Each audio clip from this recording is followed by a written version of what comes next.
kính chào quý vị khán giả. Ngân Giang rất hân hạnh được gửi đến quý vị những thông tin nóng nhất mà chúng tôi vừa mới cập nhật. Và sau đây là những thông tin chi tiết. Kính mời quý vị và các bạn cùng theo dõi. Well, you have a situation where you have a lot of guns pointing at each other foolishly because it would have never happened if I were president. That was not a war that was supposed to happen.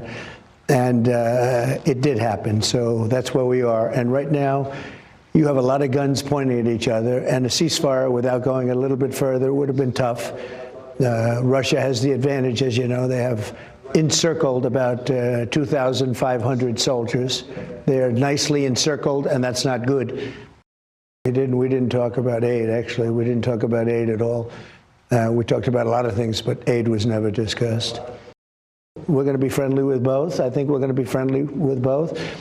China needs us in terms of trade very badly, but we have to straighten out the deficit. We have now more than $1 trillion deficit with China. It's not even believable. And we're going to be doing something about that.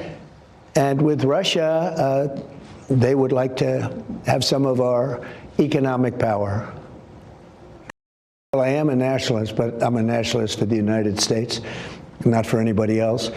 And it's interesting because there's nobody been tougher on Russia than me. I'm the one that pointed out Nord Stream 2, and I stopped it. Nord Stream's the biggest pipeline, I guess, in the world, taking care of all of Europe. And it was being built from before I got there. And somehow they were on the way. It was going to be, and I stopped it. It was just stone cold dead. I stopped it in its tracks.